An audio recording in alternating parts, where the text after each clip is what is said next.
Inspector ಬಿಕ್ಲು Shiva ಕೊಲೆ ಪ್ರಕರಣಕ್ಕೆ ಸಂಬಂಧಪಟ್ಟಂತೆ ಪ್ರಕರಣದ 5ನೇ ಆರೋಪಿ ಮಾಜಿ ಸಚಿವ ಭೈರತಿ ಬಸವರಾಜ್ ಇವತ್ತು 2ನೇ ಬಾರಿಗೆ ವಿಚಾರಣೆಗೆ ಹಾಜರಾಗಿದ್ದಾರೆ. ಭಾರತೀನಗರ ಪೊಲೀಸ್ ಸ್ಟೇಷನ್ನಲ್ಲಿ ವಿಚಾರಣೆ ಇನ್ನೂ ಕೂಡ ಮುಂದುವರೆದಿದೆ. ಸತತ 2 ಗಂಟೆಯಿಂದ ಮಾಜಿ ಸಚಿವ ಭೈರತಿ ಬಸವರಾಜ್ ಅವರ ವಿಚಾರಣೆ ನಡೀತಾ ಇದೆ.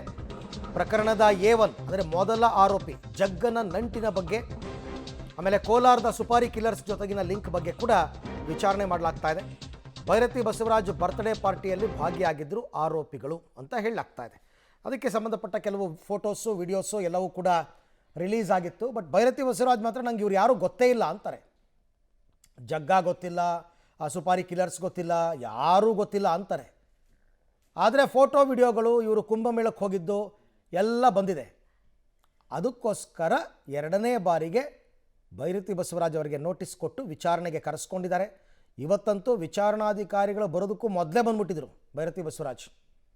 ಈಗ ಫ್ರಮ್ ಪಾಸ್ಟ್ 2 hours ನಡೀತಾ ಇದೆ, ಇನ್ನೂ ಮುಂದುವರಿಯುತ್ತೆ. ಮೊದಲ ಬಾರಿ ಕಳೆದ ಶನಿವಾರ ಅವರು ವಿಚಾರಣೆಗೆ ಹಾಜರಾಗಿದ್ದಾಗ 3-3.5 ಗಂಟೆ ನಡೆದಿತ್ತು. ಈಗಾಗಲೇ 2 ಅವರ್ ಆಗೋಯ್ತು, 2-3 ಗಂಟೆ ಆಯಿತು. ಇನ್ನೂ ಕೂಡ ವಿಚಾರಣೆ ಮುಂದುವರೆದಿದೆ.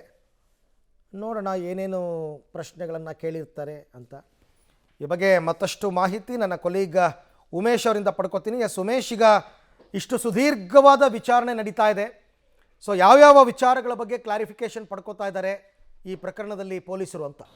ಅರವಿಂದ್, ಮುಖ್ಯವಾಗಿ ಇಲ್ಲಿವರೆಗೂ ಕೂಡ ಪೊಲೀಸ್ ಅಧಿಕಾರಿಗಳು ಈ ಪ್ರಕರಣಕ್ಕೆ ಸಂಬಂಧಪಟ್ಟ ಹಾಗೆ 11 ಜನರನ್ನು ಏನು ಬಂಧನ ಮಾಡಿದ್ರು. ಬಂಧನದ ವೇಳೆಯಲ್ಲಿ ಸಾಕಷ್ಟು ವಿಚಾರಣೆ ವೇಳೆಯಲ್ಲಿ ಒಂದಷ್ಟು ಮಾಹಿತಿಗಳು ಸಿಕ್ಕಿದ್ವು. ಅದಕ್ಕೆ ಇಲ್ಲಿವರೆಗೂ ಕೂಡ ಪೊಲೀಸ್ ಅಧಿಕಾರಿಗಳು ಕೂಡ ತನಿಖೆ ನಡೆಸಿದ ವೇಳೆಯಲ್ಲಿ ಕೆಲವು ಟೆಕ್ನಿಕಲ್ ಎವಿಡೆನ್ಸ್ಗಳು ಕೂಡ ಪತ್ತೆಯಾಗಿದ್ದಾವೆ. ಆ ನಿಟ್ಟಿನಲ್ಲಿ ಕೂಡ ಬೇಕಾದಂಥ ಎಲ್ಲ ಪ್ರಶ್ನೆಗಳನ್ನು ಕೂಡ ತನಿಖಾಧಿಕಾರಿಗಳು ಸಿದ್ಧತೆ ಮಾಡ್ಕೊಂಡಿದ್ರು. ಇವತ್ತೇನು 11 ಗಂಟೆಯಿಂದ ಈಗ 1:30 ಆಗ್ತಾ ಇರುವಂಥ ಇಲ್ಲಿವರೆಗೂ ಕೂಡ ಭೈರತಿ ಬಸವರಾಜ್ ಅವರಿಗೆ ಈ ಎಲ್ಲ ವಿಚಾರಗಳಿಗೆ ಸಂಬಂಧಪಟ್ಟಂಗೆ ಸತತವಾಗಿ ಅಧಿಕಾರಿಗಳು ಪ್ರಶ್ನೆ ಮಾಡ್ತಾ ಇದ್ದಾರೆ. ಅದರ ಜೊತೆಗೆ ಜಗ್ಗ ಈಗೇನು ದುಬೈಗೆ ಎಸ್ಕೇಪ್ ಆಗಿದ್ದಾನೆ, ಆ ಸಂಬಂಧಪಟ್ಟ ಹಾಗೆ ನಿಮಗೆ ಈ ಹಿಂದೆ ಏನಾದರೂ ಮಾಹಿತಿ ಇತ್ತಾ, ಯಾವಾಗ ಅವರು ಎಸ್ಕೇಪ್ ಆದರು, ಮತ್ತು ನಿಮ್ಮ ಸಂಬಂಧ ಎಷ್ಟು ವರ್ಷಗಳಿಂದ ಇದ್ದಾವೆ, ನಿಮ್ಮ ವ್ಯವಹಾರಗಳು ಏನಾಗಿದ್ವು ಅನ್ನೋ ನಿಟ್ಟಿನಲ್ಲೂ ಕೂಡ ತನಿಖೆ ಮಾಡ್ತಾ ಇರುವುದು. ಮತ್ತೊಂದು ಕಡೆ ಈಗೇನು ಕೊಲೆಯಾದಂಥ ಶಿವಪ್ರಕಾಶ್ ಏನಿದ್ರು, ಅವರ ಕೊಲೆ ಪ್ರಕರಣದಲ್ಲಿ ಇವರು 5ನೇ ಆರೋಪಿ ಆಗಿರುವಂಥದ್ದು. ಕಳೆದ ಬಾರಿ ಬಂದಂಥ ವೇಳೆಯಲ್ಲಿ ಅವರು ನಮಗೆ ಪರಿಚಯನೇ ಇಲ್ಲ ಅಂತ ಹೇಳಿದರು. ಆದರೆ ಪೊಲೀಸ್ ಅಧಿಕಾರಿಗಳಿಗೆ ಕೆಲವೊಂದು ದೂರುದಾರರು ಬೇರೆ ಹೆಚ್ಚುವರಿಯಾಗಿ ಸ್ವಯಂ ಪ್ರೇರಿತವಾಗಿ ಬಂದು ಅವರಿಬ್ಬರು ಕೂಡ 2000 ಇಸ್ವಿಯಿಂದಲೂ ಕೂಡ ಒಟ್ಟಿಗೆ ವ್ಯವಹಾರ, ಭೂ ವ್ಯಾಜ್ಯಗಳು ವ್ಯವಹಾರ ಮಾಡ್ತಿದ್ರು.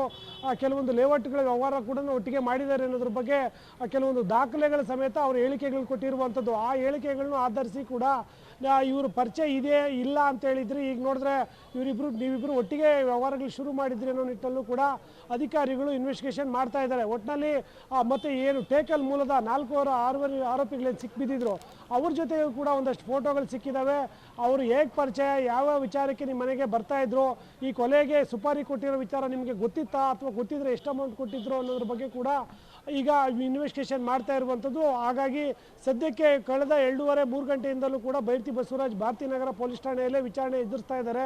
ಇನ್ನೂ ಎಷ್ಟೊತ್ತಾಗುತ್ತೆ ಅನ್ನೋದ್ರ ಬಗ್ಗೆ ತನಿಖಾಧಿಕಾರಿಗಳಿಗೆ ಬಿಟ್ಟ ವಿಚಾರ. ಹಾಗೆ ಸದ್ಯಕ್ಕೆ ಇರುವಂಥ ಮಾಹಿತಿ ಪ್ರಕಾರ ಇವತ್ತು ಬಂಧನ ಮಾಡುವ ಸಾಧ್ಯತೆ ಸ್ವಲ್ಪ ಕಡಿಮೆ ಇರುವುದು ಅಂತ ಹೇಳ್ತಾ ಇರುವಂಥದ್ದು. ಯಾಕೆಂದರೆ A1 ಆರೋಪಿಯಾಗಿರುವಂಥ ಜಗದೀಶ್ ಪತ್ತೆ ಆಗಿಲ್ಲ. ಅವ್ರು ಪತ್ತೆ ಆಗೋ ತನಕ ಇವ್ರ ಮೇಲೆ ಯಾವುದೇ ರೀತಿಯ ಕಾನೂನು ಕ್ರಮ ಇಲ್ಲ ಅನ್ನೋ ಮಾಹಿತಿ ಸದ್ಯಕ್ಕೆ ಸಿಕ್ಕಿರುವಂಥದ್ದು. Arvind, okay, thank you Umesh. ತಮ್ಮ ಎಲ್ಲ ಮಾಹಿತಿಗೆ ಧನ್ಯವಾದ.